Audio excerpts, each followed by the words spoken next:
Hello friends, स्वागत है आपका अपने यूट्यूब चैनल ऑल नॉलेज एकेत। फ्रेंड्स, आज फिर आया हूँ एक मोस्ट इंपॉर्टेंट टॉपिक के साथ। टॉपिक का नाम है गोलीय दर्पणों द्वारा प्रतिबिंबों का बनना। गोलीय दर्पणों द्वारा प्रतिबिंबों का बनना, किस प्रकार से हमारे गोलीय दर्पण में प्रतिबिंब बनते हैं। ठीक है, इसके नियम को देखेंगे। ठीक है, तो यहाँ अगर आप अभी तक आप लोगों को यह पता नहीं है कि गोलीय दर्पण किसे कहते हैं और कितने प्रकार के होते हैं, तो इसका वीडियो बना के यूट्यूब पे डाल दिया हूँ और इसका लिंक आपको डिस्क्रिप्शन में मिल जाएगा, वहां से जाकर देख सकते हैं और जानकारी प्राप्त कर सकते हैं। ठीक है, तो इस वीडियो में हम लोग देखेंगे गोलीय दर्पणों द्वारा प्रतिबिंबों का बनना, किस प्रकार से हमारे गोलीय दर्पण में प्रतिबिंब बनते हैं।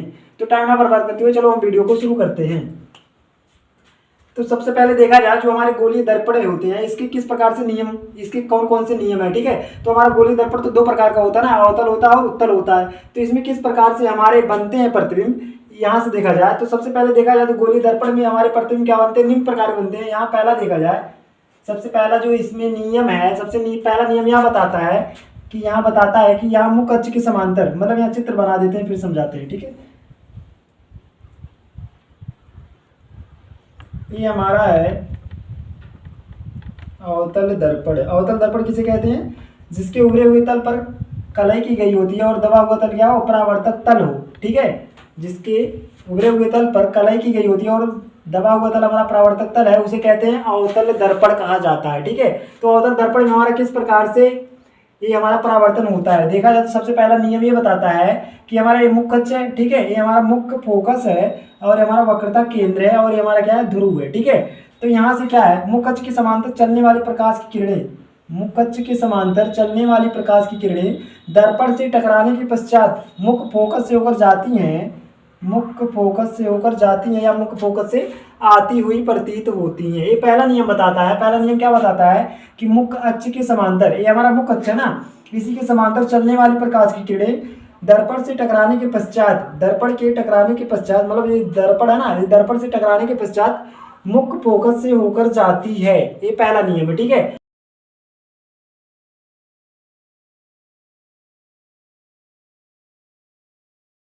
यहाँ उत्तल दर्पण देखा जाए,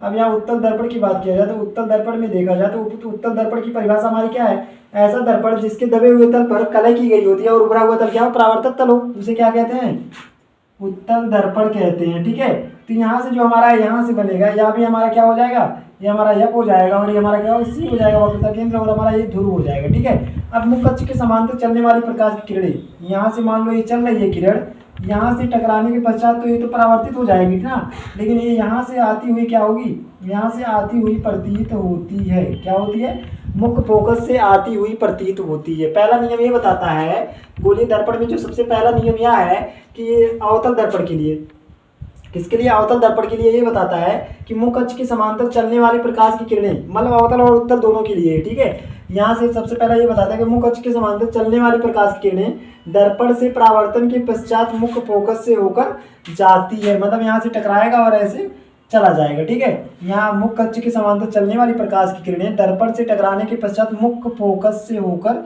जाती है। ये हमारा पहला नियम है। ये हमारा किसके लिए है, ये हमारा अवतल दर्पण के लिए, अवतल दर्पण के लिए। ठीक है, अब यहाँ ये हमारा कौन सा दर्पण है, उत्तल दर्पण है। कौन सा दर्पण है, उत्तल दर्पण। उत्तल दर्पण में भी वही हमारा है, मुख्य अक्ष के समांतर चलने वाली प्रकाश की किरणें दर्पण से परावर्तन के पश्चात, ये तो चली जाएगी ना, यहाँ से किरण ऐसे जा रही है, परावर्तित होकर ऐसे चली जाएगी, लेकिन यही किरण जो हमारी होगी डाट डाट डाट करके क्या होगा, पीछे की तरफ बढ़ाने पर हमारा मुख्य फोकस से होकर जाएगी। ठीक है, ये पहला नियम ये बता रहा है। समझ में आ गया ना पहला नियम।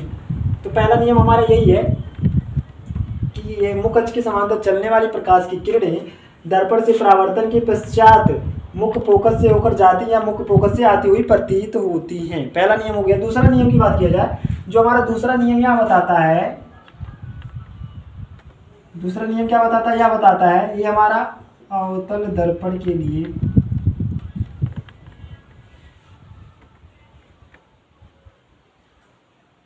यहाँ से देखा जाए ये हमारा क्या है, सी है, ये हमारा क्या है, यफ है, और ये हमारा क्या है, ध्रुव है। ये मतलब मुख्य फोकस है, वक्रता केंद्र ध्रुव है। अब यहाँ से देखो, अब दूसरा नियम यहाँ बताता है कि मुख्य फोकस से होकर जाने वाली प्रकाश की किरणें कहाँ से जाएंगी, मुख्य फोकस से होकर जाने वाली प्रकाश की किरणें दर्पण से टकराने के पश्चात मुख्य अक्ष के समांतर चली जाती हैं। कहाँ चली जाती हैं, मुख्य अक्ष के समांतर चली जाती हैं, मतलब दर्पण से यहाँ मुख्य फोकस से होकर चलने वाली प्रकाश की किरणें, मुख्य फोकस से होकर चलने वाली प्रकाश की किरणें दर्पण से टकराने के पश्चात मुख्य अक्ष के समांतर हो जाती हैं। मुख्य अक्ष ये हमारा ना, इसी की क्या होती है, समांतर हो जाती है। तो ये हमारा दर्पण कौन सा है, अवतल दर्पण।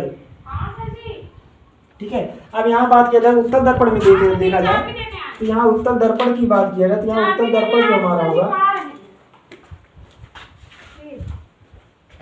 तो इसी को चेंज कर देते हैं। ठीक है। अब ये क्या हो गया, यहाँ से आने वाली किरणें, मुख्य फोकस से होकर जाने वाली प्रकाश की किरणें यहाँ दर्पण से परावर्तन के पश्चात जो हमारा होगा, ये क्या होगा, मुख्य अक्ष के समांतर चले जाएगा। लेकिन ये हमारे इसको डाट डाट करने पर कहाँ से जाएगा, मुख्य फोकस से होकर जाएगा। ठीक है। मतलब मुख्य फोकस से होकर चलने वाली प्रकाश की किरणें परावर्तन के पश्चात मुख्य अक्ष के समांतर हो जाती हैं। ये हमारा उत्तल दर्पण के लिए है। ठीक है।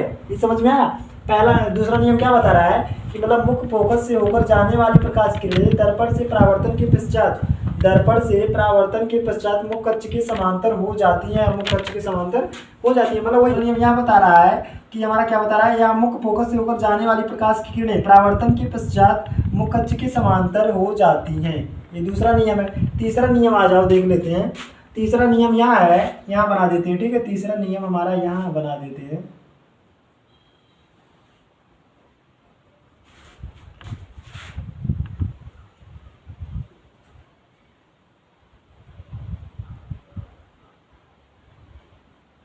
ये हमारा एफ है, ये हमारा क्या है, वक्रता केंद्र। ठीक है। अब यहां से मतलब वक्रता केंद्र से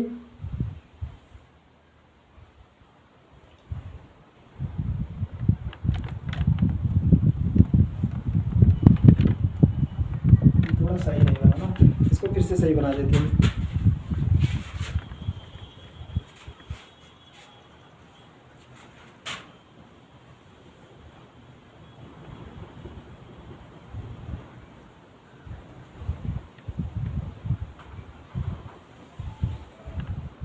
ये ध्रुव है, ये एफ है, ये सी है। ठीक है।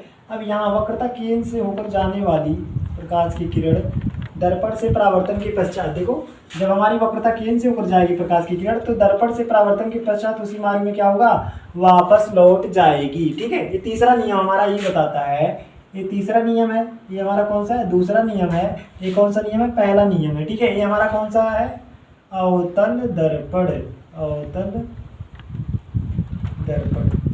ठीक है। ये अवतल दर्पण है। अब यहाँ से देखो मुख्य अक्ष के समांतर, मतलब अभी कहाँ से जा रही है, वक्रता केंद्र से होकर जाने वाली प्रकाश की किरणें दर्पण से परावर्तन के पश्चात उसी मार्ग में वापस लौट जाती हैं। ठीक है। ये बता रहा है।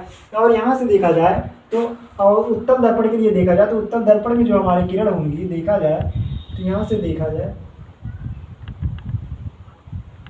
तो यहाँ से हमारी वक्रता केंद्र से होकर आने वाली प्रकाश की किरणें यहाँ से ऐसे आएगी, वक्रता केंद्र से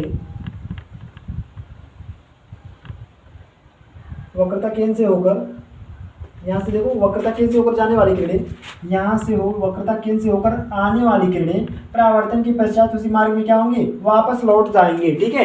तो यहाँ से ये हमारा हो जाता है, तीसरा नियम हो जाता है। तो सबसे पहला नियम देखा जाए, पहला नियम हमको यह बताता है कि क्या बताता है, मुख्य अक्ष के समांतर चलने वाली प्रकाश की किरणें, मुख्य अक्ष के समांतर, मुख्य अक्ष हमारा कौन सा है, ये है ना मुख्य अक्ष, ये हमारा मुख्य अक्ष है। ठीक है। ये वाली जो हमारी गई है ये हमारा मुख्य अक्ष। मुख्य अक्ष किसे कहते हैं, दर्पण के ध्रुव तथा वक्रता केंद्र को मिलाने वाली सीधी रेखा को क्या कहते हैं, मुख्य अक्ष कहते हैं ना। तो यही मुख्य अक्ष के समांतर, ये चल रही है समांतर ना, मुख्य अक्ष के समांतर चलने वाली प्रकाश की किरणें दर्पण से परावर्तन के पश्चात मुख्य फोकस से होकर जाती है या आती हुई प्रतीत होती हैं। ठीक है। पहला नियम है। दूसरा नियम यह बताता है कि मुख्य फोकस से होकर जाने वाली या आने वाली प्रकाश की किरणें परावर्तन के पश्चात मुख्य अक्ष के समांतर हो जाती हैं। ये कौन सा नियम है, ये हमारा है दूसरा नियम। ठीक है। दूसरा नियम क्या है, जब हमारी मतलब जब प्रकाश की किरण हमारी कहाँ से जाएगी, मुख्य फोकस से होकर जाने वाली प्रकाश की किरणें दर्पण से परावर्तन के पश्चात मुख्य अक्ष के समांतर हो जाती है। ठीक है। तीसरा नियम यह है, तीसरा नियम क्या बताता है, तीसरा नियम यह बताता है कि वक्रता केंद्र से होकर जाने वाली प्रकाश की किरणें परावर्तन के पश्चात उसी मार्ग में वापस लौट जाती हैं, मतलब जैसे आएगी वैसे ही चली जाएगी। ये हमारा क्या बताता है, तीसरा नियम बताता है। समझ में आया ना। क्या क्या बता रहा है कि मतलब वक्रता केंद्र से होकर जाने वाली प्रकाश किरणें परावर्तन के पश्चात उसी मार्ग में वापस लौट जाती है। समझ में आया ना।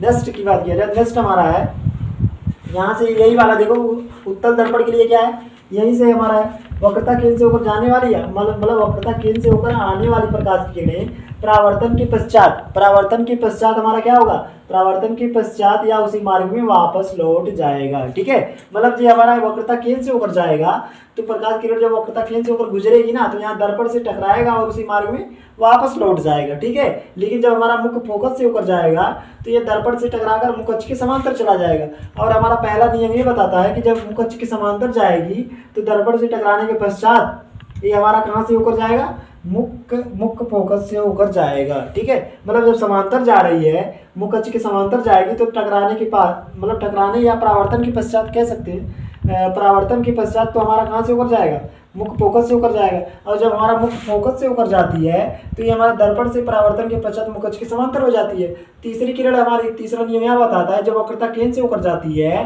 तो यहाँ परावर्तन के पश्चात उसी मार्ग में वापस लौट जाती है। समझ में आ गया ना।